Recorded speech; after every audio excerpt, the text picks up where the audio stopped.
오늘 하나님께서 우리에게 주시는 말씀은 신약 성경 사도행전 26장 8절에서 18절 말씀입니다. 제가 가진 성경은 신약 성경 233면입니다. 함께 찾으셔서 저와 여러분이 한 절씩 교독하겠습니다. 당신들은 하나님이 죽은 사람을 살리심을 어찌하여 못 믿을 것으로 여기나이까? 나도 나사렛 예수의 이름을 대적하여 많은 일을 행하여야 될 줄 스스로 생각하고 예루살렘에서 이런 일을 행하여 대제사장들에게서 권한을 받아 가지고 많은 성도를 옥에 가두며 또 죽일 때에 내가 찬성 투표를 하였고 또 모든 회당에서 여러 번 형벌하여 강제로 모독하는 말을 하게 하고 그들에 대하여 심히 격분하여 외국 성에게까지 가서 박해하였고 그 일로 대제사장들의 권한과 위임을 받고 다메섹으로 갔나이다. 왕이여, 정오가 되어 길에서 보니 하늘로부터 해보다 더 밝은 빛이 나와 내 동행들을 둘러 비추는지라. 우리가 다 땅에 엎드러짐에 내가 소리를 들으니 히브리 말로 이르되 사울아 사울아 내가 어찌하여 나를 박해하느냐. 가시채를 뒷발질하기가 내게 고생이니라. 내가 대답하되 주님 누구시니이까? 주께서 이르시되 나는 내가 박해하는 예수라. 일어나 너의 발로 서라. 내가 내게 나타난 것은 곧 내가 나를 본 일과 장차 내가 내게 나타날 일에 대해 너로 종과 증인을 삼으려 함이니 이스라엘과 이방인들에게서 내가 너를 구원하여 그들에게 보내어. 함께 읽습니다. 그 눈을 뜨게 하여 어둠에서 빛으로 사탄의 권세에서 하나님께로 돌아오게 하고 죄 사함과 나를 믿어 거룩하게 된 무리 가운데서 기업을 얻게 하리라 하더이다. 아멘.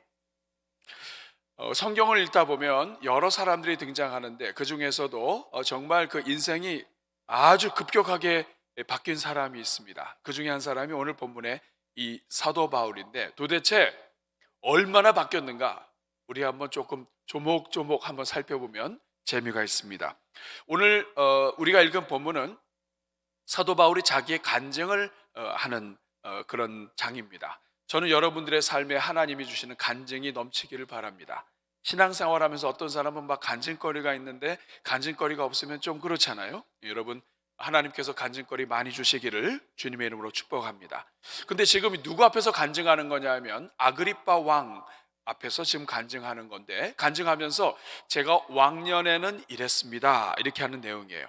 우리도 다 왕년이 있었죠. 자, 여러분의 왕년과 한번 비교해 보겠습니다. 오늘 9절 말씀 보시면은 나도, 자 이게 벌써 왕년의 얘기죠. 나도 나사렛 예수의 이름을 대적하며 많은 일을 행하여야 할 줄 스스로 생각하고 예수님의 이름을 대적하려고 했다는 거예요. 그 이유는 하나님의 아들이라고 하죠. 또 죽었다가 살아났다고 하죠.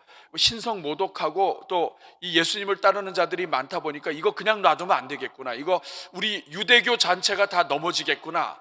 이 위험 그 부담을 갖고 많은 일을 행해야 되겠다. 이거 내가 좀 움직여서 큰일 해야 되겠다 해서 스스로 생각했어요. 자, 그리고 10절 말씀을 보시면 예루살렘에서부터 이런 일을 행해서 대제사장들에게 갔습니다. 그래서 권한을 받았어요. 내가 이 일을 할 테니까 좀 나를 좀 세워달라 해서 권한 받아가지고 많은 성도들을 옥에 가뒀습니다. 뭐 거리낌이 없죠. 왜냐하면 이거는 신성 모독이고 하나님의 아들이 어디 있어? 아들이 하나님은 보이지 않는데 어떻게 아들이 이 땅에 와요? 믿을 수도 없고 죽었다가 어떻게 살아나? 이거는 상식적으로도 안 돼요. 그래서 많은 성도들을 옥에 가두고 기독교를 전파하는 사람들을 다 가두고 또 심지어는 죽일 때 내가 찬송 투표를 했다. 이 말은 이 사람을 죽일 수 있느냐 없느냐 이 권세도 갖고 있었는데 찬성 투표했다. 이 말은 뭐냐 하면 이 사람들은 죽어도 싸다. 이 사람들은 죽어도 된다. 신성 모독한 이 사람들은 죽는 게 합당하다라고 자기가 표를 던졌다는 거예요. 그래서 그 표에 의해서 스데반도 순교하게 되죠. 그리고 11절에 보니까 이 사람이 좀 가만히 있으면 좋은데 이게 가만히 못 있는 거예요. 근데 하나님은 또 이렇게 가만히 못 있는 사람을 또 쓰세요. 혹시 여러분들 중에 가만히 있는 사람도 있고 가만히 있지 않은 사람도 있어요. 하나님은 다 쓰십니다. 그러니까 우리 눈으로 함부로 판단하기보다는 조금 만약에 가만히 있지 않고 막 나선다. 기도해 주세요. 하나님이 사도 바울처럼 쓰시겠구나. 조금만 있으면 다메섹에서 만나겠구나. 자, 이런 생각을 하면서 참아야 됩니다. 11절에 보니까 또 모든 회당에서 여러 번 형벌하여 강제로 모독하는 말을 하게 하고, 여러분 이 유대인들의 회당은 지역마다 10명의 유대인이 있으면 유대인들이 이 회당을 세울 수가 있습니다. 회당을 세워서 하는 일은 뭐냐면 이 회당을 세워서 율법, 토라를 가르치고 탈무드를 가르치고, 그리고 같이 기도하고 예배드리고, 삶 속에 또 문화 공동체, 삶의 공동체. 그런데 이 사도 바울이 거기까지 가가지고 여러 번 형벌하여 강제로 모독하는 말을 하게 하고, 이 말은 뭐냐면 그 사람들을 충동해가지고 혹시라도 유대인들 중에 예수님 믿고 있다가 회당에 나온 사람이 있으면 그냥 가만두지 않았다는 거예요. 그냥 강제로 모독하게 하는 말을 하고 해가지고 그 인격적인 모독뿐만 아니라 다시는 그 자리에 못 오게 할 정도로 아주 악독하게 했다. 그리고 그들의 그렇게 대하면서 심히 격분해서 이거 안 되겠다.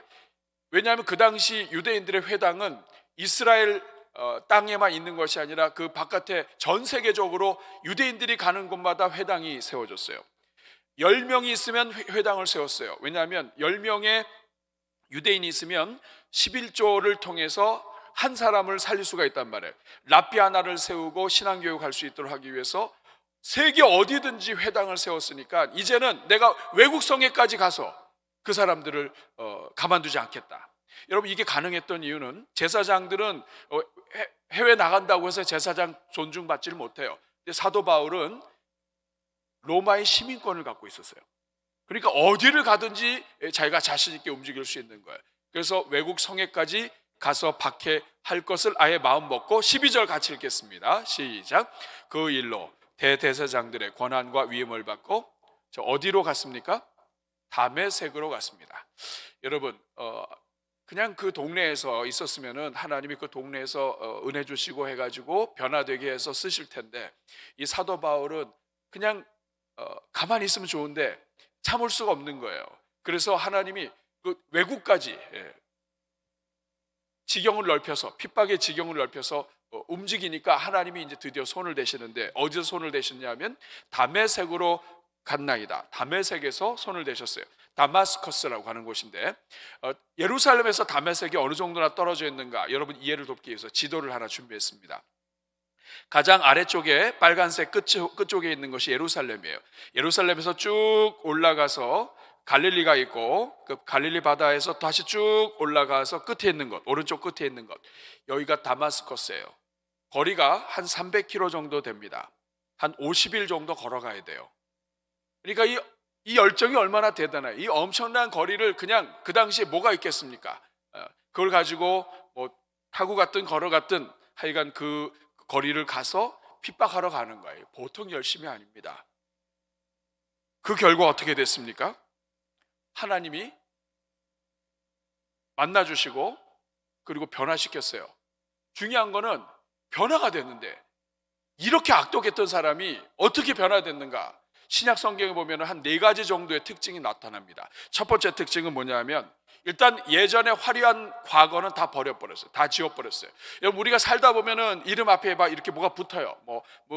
과거에 뭐 했던 거, 이사장, 이런 거 여러 가지 막 붙어요. 사도 바울만큼 이게 붙은 사람이 많이 없을 거예요. 빌립보서 3장 5절에서 8절에 보면 8일 만에 할례를 받았어요. 이 말은 뭐냐면, 난 정통 유대인이고 율법을 지키면서 나면서부터 율법을 지키고 나는 나면서부터 하나님의 백성이다, 이 말이에요. 이스라엘 족속인데 베냐민 지파다.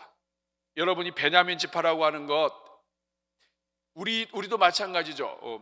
우리는 조선시대나 왕족이다, 이씨다, 무슨 이씨다, 또 김씨다, 삼국시대, 제주 고씨다, 이런 자기 나름대로 자랑이 있는데, 유대인들에게 있어서 가장 자랑스러운 핏줄은 베냐민이에요. 왜냐하면 다윗을 좋아하긴 했지만 이스라엘의 1대 왕이 누구냐면 사울이었어요. 우리가 볼 때는 사울이 형편없고 왕도 제대로 못했어요. 그런데도 불구하고 1대 왕이 누구냐? 베냐민 지파다, 이거예요. 자기 베냐민 지파다, 베냐민 지파. 그리고 히브리인 중에 히브리인이요, 율법으로는 바리새인이요. 바리새인도 얼마나 자랑할 게 많은지 모릅니다. 간증을 3번에 걸쳐서 했는데 조금씩 앞에 소개하는 내용이 달라요. 근데 사도 바울은 가말리엘 학파예요. 당시 최고의 바리새인 중에서도 최고의 학파 중에 하나예요. 오늘로 이야기하면 아주 명문 대학이에요. 그곳에서 공부를 했습니다. 그리고 바리새인이에요. 그리고 그 다음에 자기가 뭐라고 소개합니까? 나는 바리새인이요 열심으로는 교회를 박해하고 이렇게 열심히 했다. 그리고 율법의 의로는 흠이 없는 자라. 이거 굉장히 중요한 겁니다. 도덕 선생 이상이라는 거예요. 나는 어렸을 때부터 율법이 얘기한 모든 것은 다 지켰기 때문에 나는 흠이 없다 이거예요. 깨끗하다. 나는 이렇게 살았다 하는 거예요. 이렇게 살았던 사람인데 그 다음 말씀이 달라집니다. 7절 같이 읽겠습니다. 시작. 그러나 무엇이든지 내게 유익하던 것을 내가 그리스도를 위하여 다 해로 여길 뿐더러. 내 이름 앞에 바리새인이요 이거요 베냐민 지파요 앞에 다 붙으면 얼마나 유익한 게 많아요. 우리도 왕년에 사람들하고 이렇게 대하면서 왕년에 내가 이랬고 왕년에 내가 여기서 이랬고 이거 계속 붙어 있잖아요. 그런데 여러분 예수님을 만나고 나서 이것을 다 해로 여겼다. 그리고 8절 같이 읽겠습니다. 시작. 또한 모든 것을 해로 여김은 내 주 그리스도 예수를 아는 지식이 가장 고상하기 때문이라. 내가 그를 위하여 모든 것을 잃어버리고 배설물로 여김은 그리스도를 얻고 똥으로 여겼다 이거예요. 모든 것들 내 앞에 붙였던 모든 것들 다 자랑했던 모든 것들 내가 왕년에 이랬던 것 다 예수 그리스도의 존귀한 이름 앞에 다 버려버렸다 이거예요. 여러분 오늘 우리도 마찬가지예요. 우리가 예수님을 믿고 구원받고 하면서 정말 우리가 예수님을 제대로 만난 하나님의 사람은 앞에 붙은 거 다 떼냅니다. 이 앞에 붙은 거 있으면은 이게 하나님께 영광이 아니라 자꾸 자기가 높아져요. 사도 바울 이거 다 떼버렸습니다. 저는 여러분들도 다 뗄 수 있기를 바랍니다. 신앙생활을 하고 깊어지면 깊어질수록 직분을 맡으면 맡을수록 하나님 앞에서 앞에 붙였던 거 다 떼고 다 배설물로 여기고 나에게는 예수님밖에 없습니다라고 고백할 때 우리가 얼마나 은혜가 되는지 몰라요. 저는 피차가 우리가 그런 삶을 살 수 있기를 바랍니다. 이렇게 화려한 과거를 다 지워버렸어요. 두 번째 특징은 자신을 죄인 중에 괴수라고 부른다는 거예요. 우리 디모데전서 1장 15절 같이 읽겠습니다. 시작. 미쁘다 모든 사람이 받을 만한 이 말이요 그리스도 예수께서 죄인을 구원하시려고 세상에 임하셨다 하였도다. 죄인 중에 내가 괴수니라. 하나님께서 예수님께서 죄인을 구원하시기 위해서 오셨다 이렇게만 말해도 되는데 그 다음에 붙여서 얘기합니다. 나 같은 죄인 중에 괴수 같은 나도 구원해 주셨다. 자기를 누구라고 부르냐? 죄인 중에 괴수라고 불러요. 여러분 은혜 받은 사람은 자기를 낮춰요. 은혜 받은 사람은 자기를 높이지 않아요. 내가 이게 아닙니다. 자기를 낮춰요. 심지어는 어디로 낮춰요? 죄인 중에 괴수예요. 진짜로 자기가 죄인 중에 괴수였어요. 예수님이 핍박하는 사람들 중에서도 우두머리가 돼가지고 권세를 받아가지고 해외까지 나가서 해외 원정 가다가 지금 뒤집어진 거예요. 여러분은 어떠세요? 여러분은 스스로를 죄인 중에 괴수라고 여깁니까? 근데 우리가 그렇게 안 해요. 신앙생활 하면서 또 목회자가 되고 직분을 갖고 남들이 조금 인정하고 이제 조금 유명해지고 그러면은 죄인 중에 괴수가 아니라 죄인 중에도 그래도 곱상한 죄인, 그래도 조금 하나님이 쓸만한 죄인이라고 자기 자신을 착각을 해요. 근데 사도 바울은 그렇지 않았어요. 죽는 그 순간까지 자기는 죄인 중에 괴수라고 이야기하고 죽어요. 디모데전서는 사도 바울이 쓴 편지 중에 가장 뒤에 있는 편지예요. 죽기 전에 쓴 편지예요. 사랑하는 믿음의 아들에게 영적인 유산을 남겨놓고 죽기 전에 그 아들 축복하고 죽기 위해서 쓴 게 디모데전서예요. 근데 이 마지막 죽는 그 죽기 직전에 쓴 편지에서 자기는 죄인 중에 괴수라고 이야기합니다. 여러분 제가 그렇게 죽게 해주세요. 그리고 우리도 그렇게 다 같이 죽었으면 좋겠습니다. 죽는 그 순간까지 우리 주님은 높으시고 우리는 죄인 중에 괴수입니다. 나 같은 죄인을 구원하시기 위해서 우리 하나님이 오셨습니다. 이렇게 고백할 수 있는 저와 여러분 될 수 있길 바라요. 세 번째 특징은 뭐냐 하면 끝까지 포기 안 해요. 어떤 핍박을 받아도 절대로 이 복음 전하는 거, 예수님 증거하는 거 포기하지 않아요. 고린도후서 11장 24절 25절에 보면 사도 바울의 가장 큰 특징 중에 하나는 무지 맞았어요. 자, 유대인들에게 40에서 하나 감한매를 5번 맺었어요. 39대는 율법이 때릴 수 있는 최고의 숫자인데 이거를 5번 맞았습니다. 40을 때리면 죽을 수 있기 때문에 안 죽게 하기 위해서 39번 때리는데 이걸 5번 맞았어요. 이 정도 맞으면 나 이제 안전하겠다고 해도 되는데 계속 복음 전합니다. 26절에 보니까 25절에 보니까 3번 태장으로 맞고, 태장은 말씀드렸죠. 이렇게 끝에 납덩어리 같은 게 있어가지고 한번 탁 치면은 휙 감아가지고 살점까지 뜯는 거, 이런 것들을 3번 맞고 한 번 돌로 맞고, 이렇게 했는데도 끝까지 복음 전한 사람이 됐어요. 우리는 어떻습니까? 어떤 핍박과 이런 것들이 와도 그냥 끝까지 복음 전하고 있나요? 그 다음에 4번째 특징은 죽는 그 순간까지 자기가 사는 이유는 그리스도라는 거예요. 뭐 예수님 처음 믿고 그럴 수는 있어요. 그런데 죽는 그 순간까지 내가 사는 이유가 그리스도다. 빌립보서 1장 20절 21절, 빌립보서도 인생의 뒷부분에 쓴 책이에요. 같이 한번 읽어보겠습니다. 시작. 나의 간절한 기대와 소망을 따라 아무 일에든지 부끄러워하지 아니하고 지금도 전과 같이 온전히 담대하여 살든지 죽든지 내 몸에서 그리스도가 존귀하게 되게 하려 하나니, 이는 내가 사는 것이 그리스도니 죽는 것도 유익함이라. 내가 사는 이유는 그리스도인데 죽는 것도, 그리스도를 위해서 죽는다면 그것도 유익이다. 사나 죽으나 그리스도의 것이요 사나 죽으나 그리스도만 영광 받으시길 원합니다 라는 고백이에요. 여러분, 이 정도가 아닙니다. 지금 이렇게 사람이 완전히 바뀌어 버렸어요. 예수님 믿는 사람, 또 교회 핍박하고 막 사람 죽이고 이런 일에 앞장섰던 사람이 완전히 바뀐 거예요. 심지어는 오늘 본문에 아그리빠 왕 앞에서, 자기는 부활을 못 믿었던 사람인데 아그리빠 왕 앞에서 부활을 믿지 않으니까 뭐라고 외칩니까? 8절에 같이 읽습니다. 시작. 당신들은 하나님이 죽은 사람을 살리심을 어찌하여 못 믿을 것으로 여기나이까 하면서 막 침을 튀겨가면서 지금 막 이야기하는 거예요. 우리 사랑하는 여러분, 어떻게 이렇게 사람이 바뀔 수가 있을까요? 어떻게 이렇게 바뀔 수가 있을까요? 그것도 예수님 믿고 초창기에 뜨거웠다가 식어지는 게 정상 아니에요? 그런데 그게 아니에요. 죽는 그 순간까지 디모데 전서를 쓰고 마지막까지 예수 그리스도 높이고 자기가 하는 것은 다 배설물로 여기고, 그리고 주님만 영광 받으시는 그런 삶을 어떻게 살 수 있냐 이 말이에요. 도대체 어떤 일이 있었길래 이러냐 이거죠. 여러분, 이것이 오늘 우리에게 중요한 이유는 오늘 우리도 마찬가지입니다. 똑같이 예수님 믿고 여기 앉아 있어요. 근데 어떤 사람은 세월이 흘러도 변함이 없는 사람이 있고 어떤 사람은 변함이 심해요. 도대체 무슨 차이인가? 왜 이렇게 되는가? 도대체 뭐가 문제인가? 어떤 사람은 잔잔하게 믿는데 열정이 사라진 지 오래가 됐어요. 첫사랑, 처음 사랑 잃어버린 지 오래됐어요. 그냥 지금은 믿는 건지 안 믿는 건지 그냥 습관에 따라서 움직이고 있는 그런 사람도 있을 수 있어요. 여러분은 어떠세요?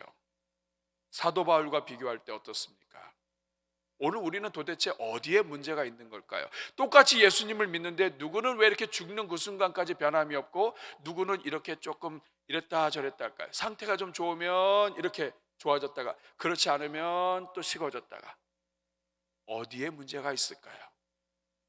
저는 오늘 여러분들과 이것을 함께 나누려고 그래요. 이 바늘로 찔러도 찔려지지 않는 것 같은 이 사도 바울을 이렇게 완전히 바꿔버린 것이 뭐냐 이 말이에요. 그렇게 바뀌는 것이 있다면 오늘 우리도 그렇게 바뀌었으면 좋겠다 이 말이죠.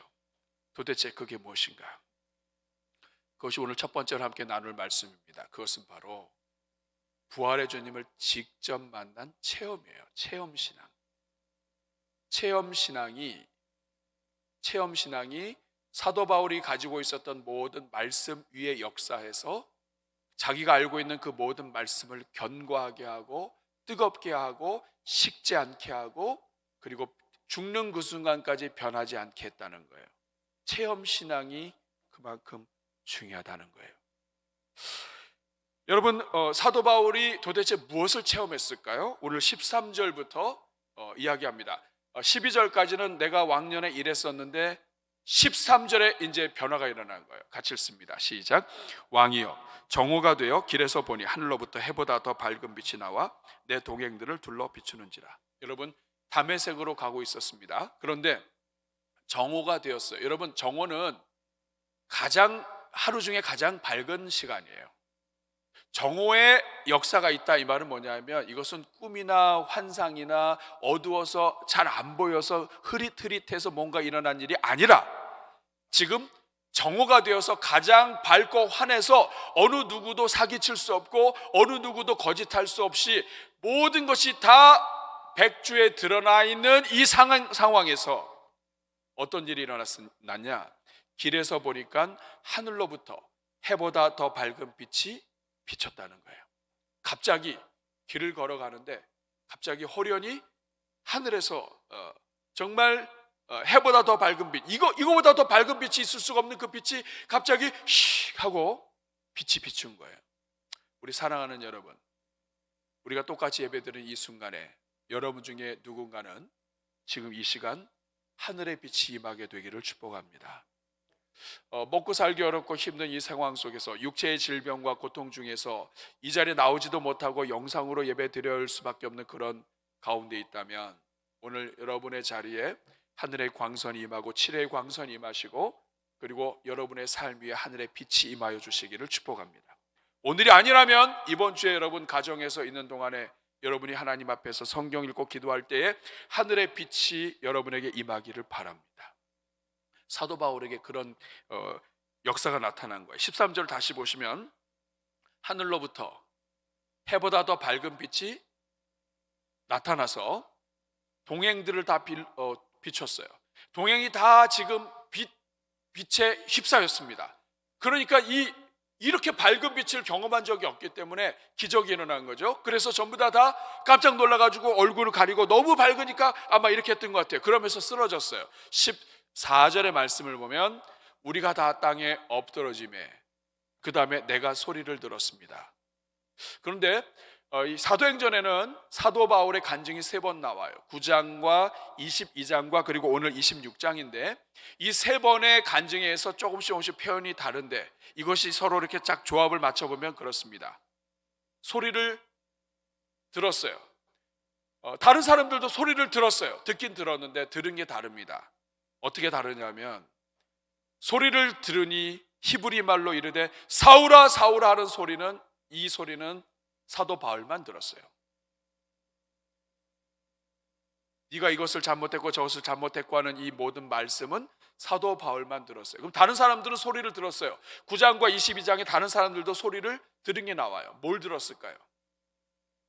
그 사람들은 직접 사울아 사울아 하는 소리는 못 들었어도 그 음성을 듣고 사도 바울이 대답하고 말하는 이 소리를 들은 거예요.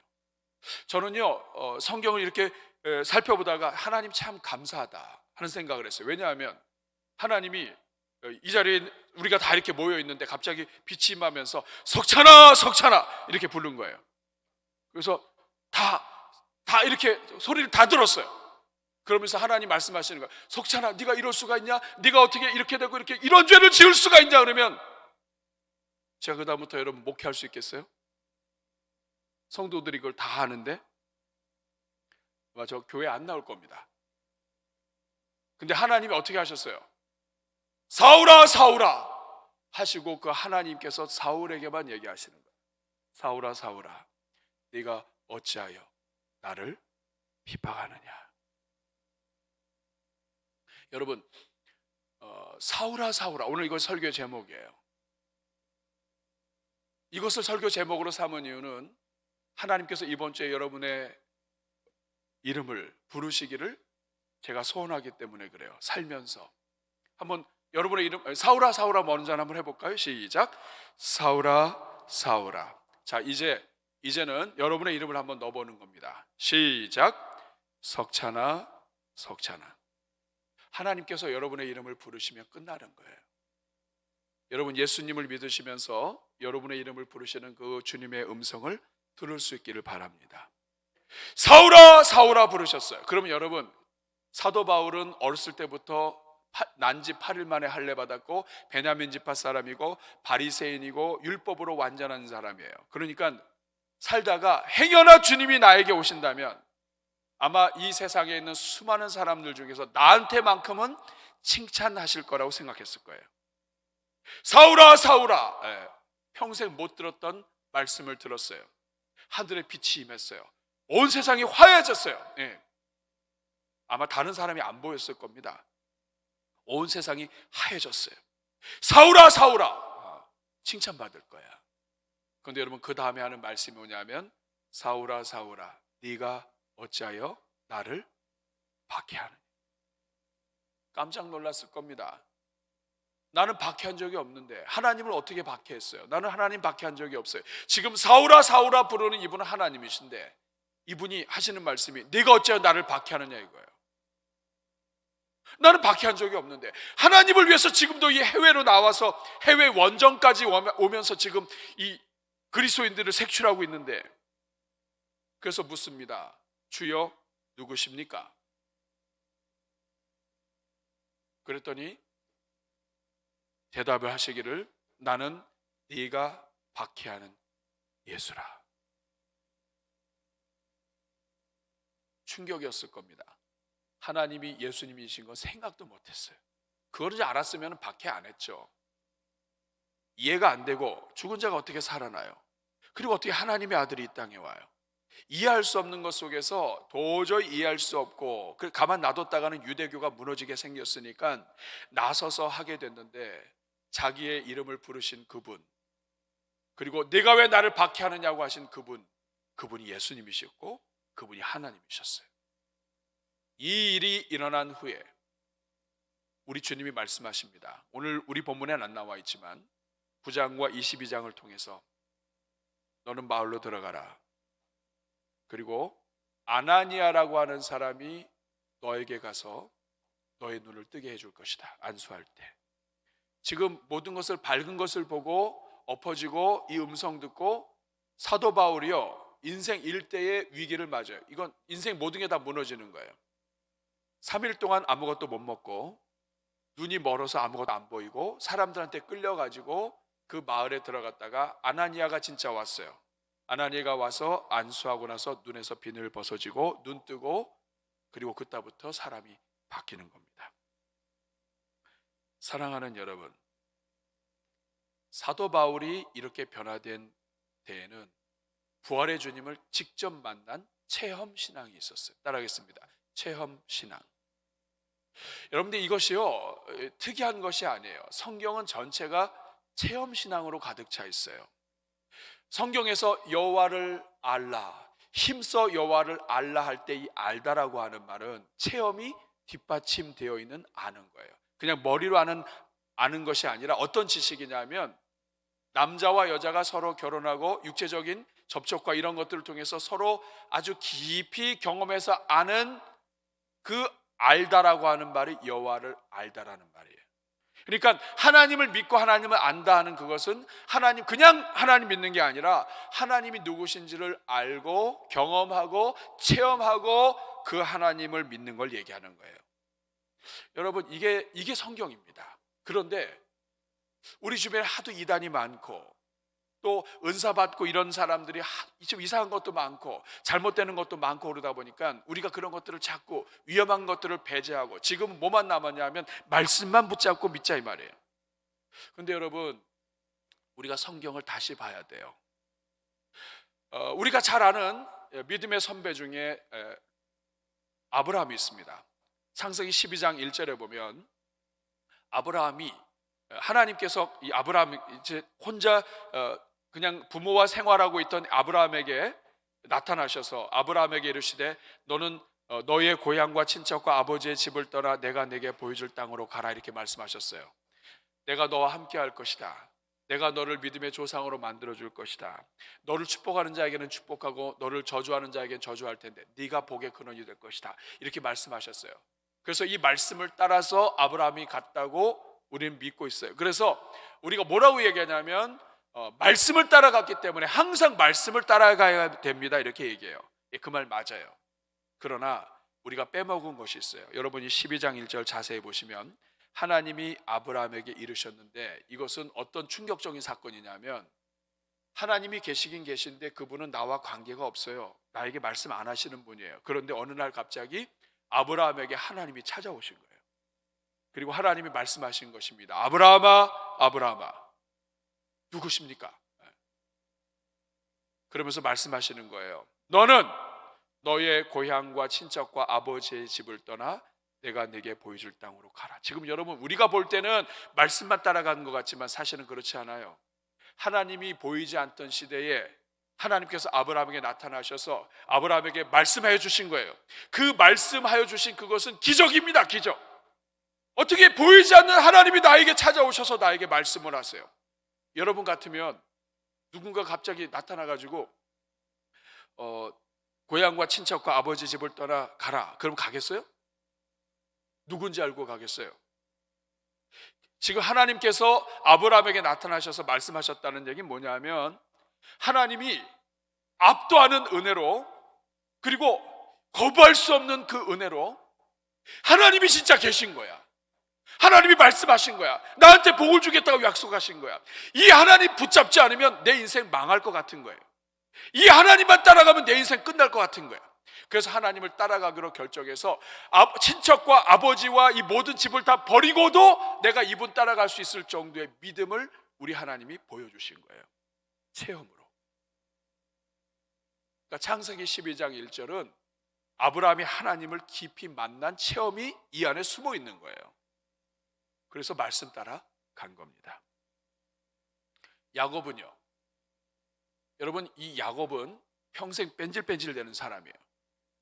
이름부터가 발꿈치를 잡고 사기치는 사람이에요. 이 어딜 가든지 형한테 팥죽 팔고 아버지한테 그 양가죽 해가지고 이 애섭니다 이러면서 또 속이고, 그리고 또 삼촌 라반의 집에 가가지고 삼촌 속이고 재산 모아가지고 이렇게 평생 살다가 이 야곱이 인생 일대에 확 변할 때가 있어요. 그때가 언제인지 아십니까? 야복강에서 하나님과 씨름할 때예요. 씨름을 했는데 갑자기 어두운 밤에 누가 나타나가지고 씨름하게 됐는데 붙잡고 안 나요. 죽다 살았습니다. 이거 이대로 있다가는 끝나는 거예요. 그때 하나님이 환도뼈라고 그러죠. 엉덩이뼈를 치시고, 그리고 나서 다리를 절고, 그리고 나서 흔적도 갖고, 하나님을 만난 흔적도 갖고, 사람이 그때부터 바뀌어요. 이름도 그때 바뀌고 눈도 바뀌어요. 에서를 보고 두려워 했었는데 이제는 에서를 만나니까 에서의 얼굴에서 하나님의 얼굴이 나옵니다. 그리고 나서 그때부터 바뀌어요. 태도가 바뀌고 언어가 바뀌고 다 바뀌어요. 바로왕 앞에 가서 축복하고. 야곱이 일생일대의 변화가 언제 일어나냐면 하나님을 제대로 만나고 나서부터 변화돼요. 이게 체험이에요. 여러분, 요셉도 마찬가지입니다. 형들한테 배신당해서 팔렸어요. 그런데 이 요셉이 애굽 땅에 갔어요. 애굽 땅에서 어렵고 힘들게 살았지만 그곳에서 하나님이 함께 하시고 동행하시고, 감옥에 가서도 함께 하셨는데 바로 왕이 꿈을 꿨어요. 하나님이 해석을 알려주셨어요. 요셉의 신앙은 그냥 어렸을 때부터 하나님 믿었기 때문에 그 믿은 신앙이 아니에요.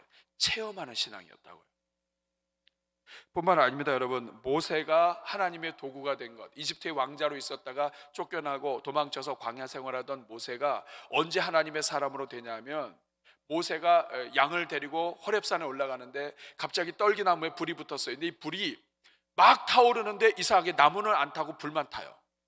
저 나무가 왜 저렇게 됐을까 해서 가까이 가다가 하나님의 음성을 듣습니다. 모세야, 모세야, 네가 서 있는 땅은 거룩한 곳이니 네 발의 신을 벗어라.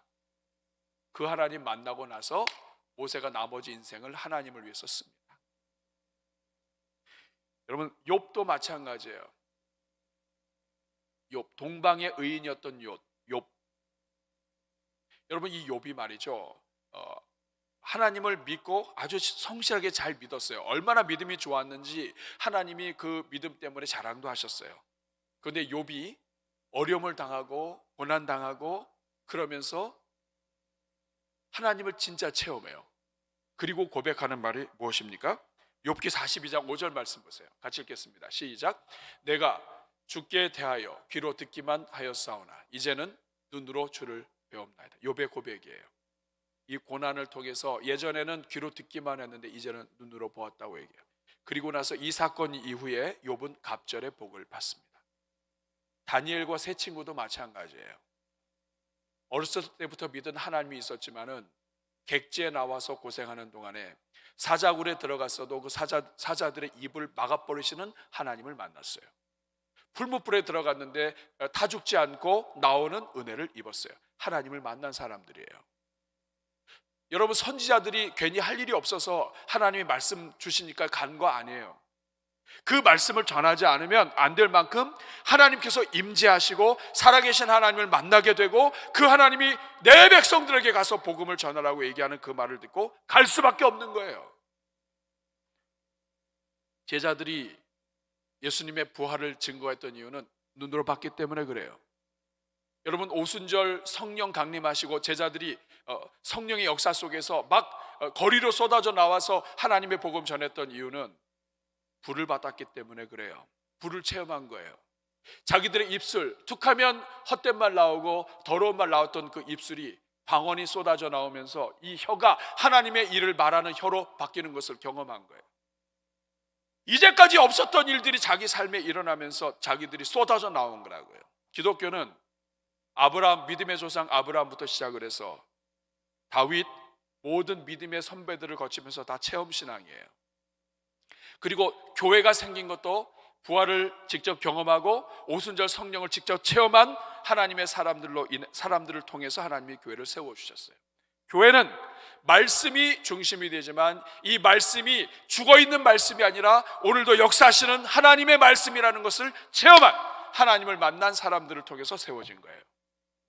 그런데 오늘 우리의 문제는 뭐냐 하면, 이렇게 체험으로 세워진, 체험신앙으로 세워진 교회를 우리가 체험을 다 떼버리는 거예요. 오늘도 이슬람 지역에서 무슬림들이 이슬람교를 버리고 알라를 버리고 하나님께로 나오는 이유는, 이 사람들의 간증집들을 읽어보면 많은 경우가 환상과 꿈과 하나님의 지시예요. 하나님 말씀하시는 거예요. 넌 교회를 나가라. 누구십니까? 예수 그리스도. 이런 일들이 지금도 막 일어나요. 그런데 오늘 우리의 문제는 뭐냐면, 이런 일들을 너무 많이 닫고 있는 거예요. 그러니까 우리 하나님은 역사하시는 하나님이시고, 우리 하나님은 지금도 우리를 불쌍히 여기시고 도우시는 하나님이신데, 이 하나님을 체험하지 못하니까 교회가 자꾸 힘을 잃어버리는 거예요. 문제가 자꾸 일어나니까 성령을 구하지, 아니에요. 다시 성령을 구해야 된다고요. 하나님의 은사를 구해야 된다고요.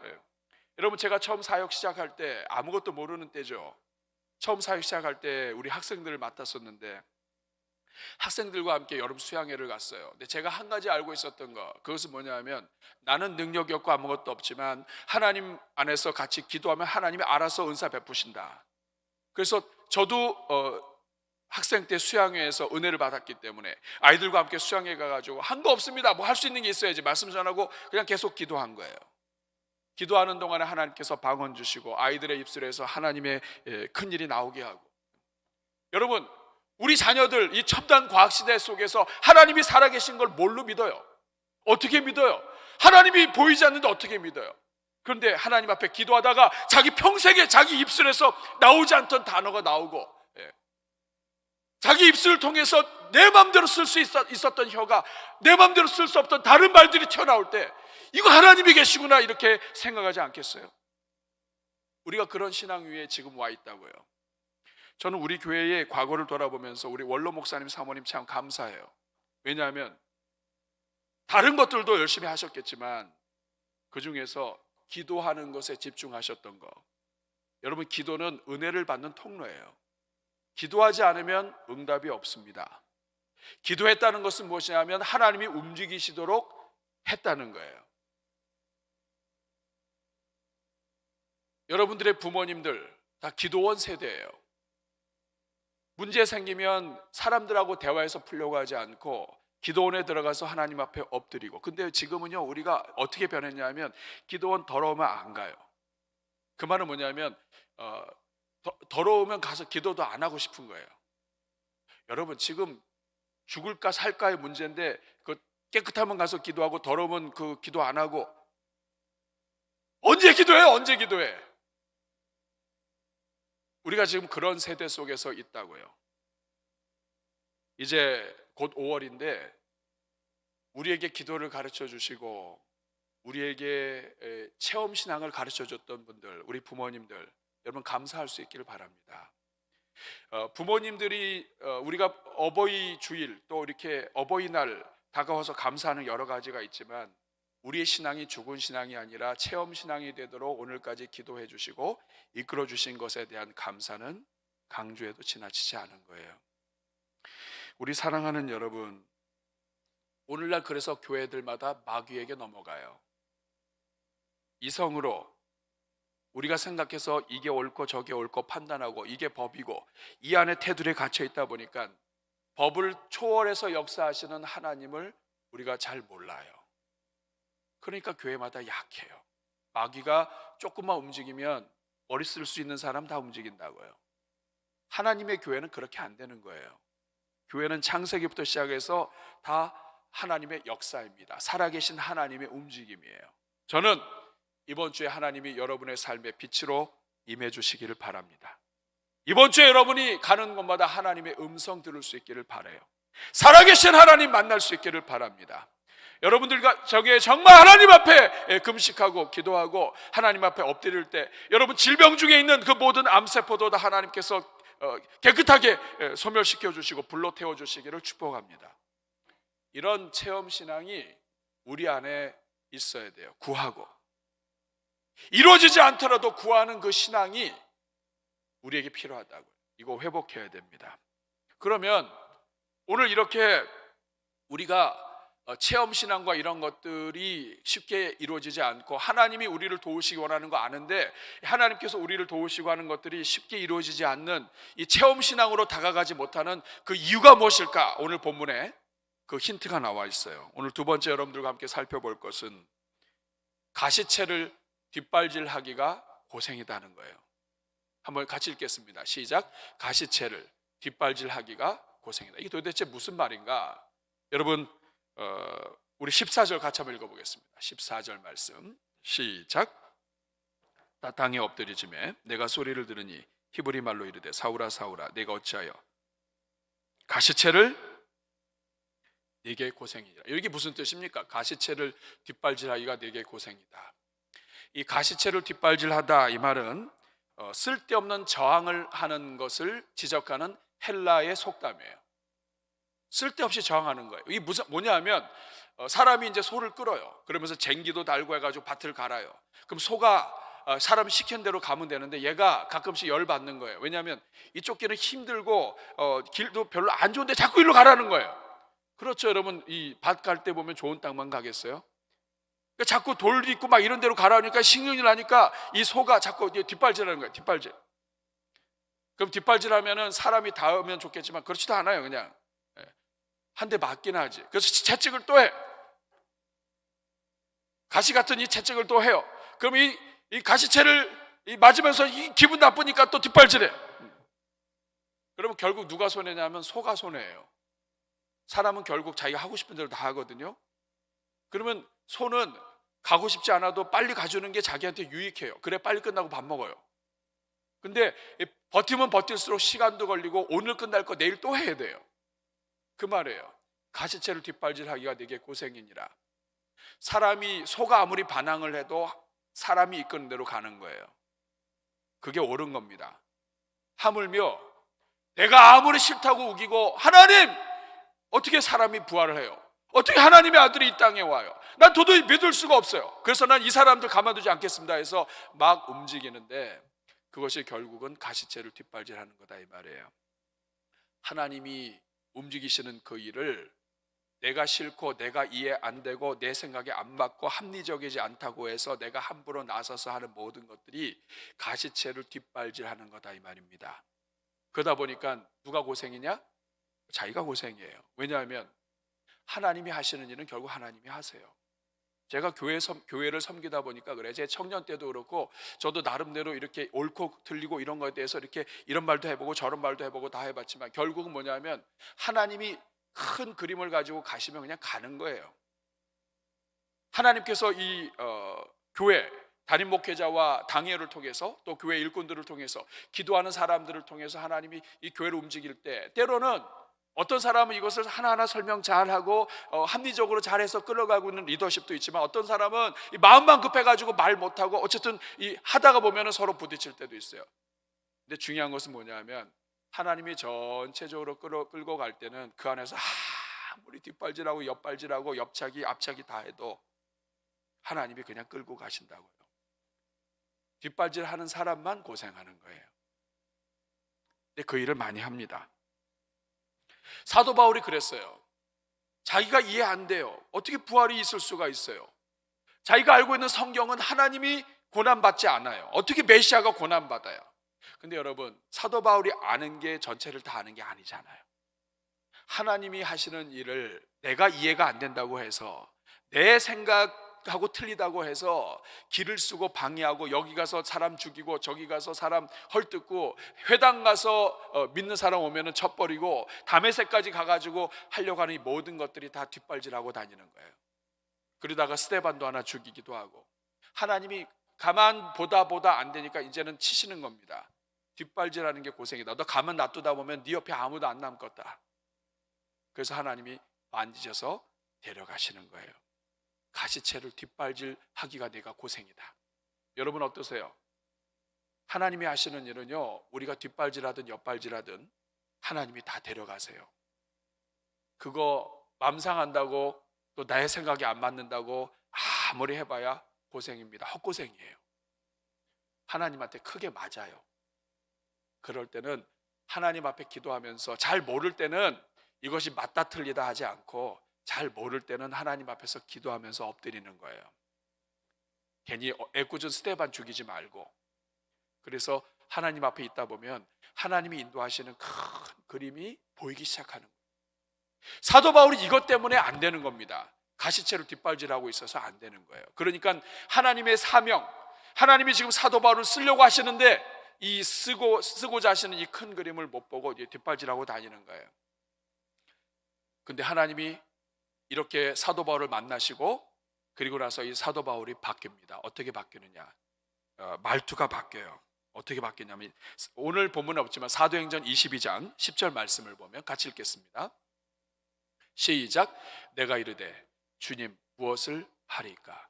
주께서 이르시되 일어나 다메섹으로 들어가라. 내가 해야 할 모든 것을 거기서 누가 이루리라 하시고.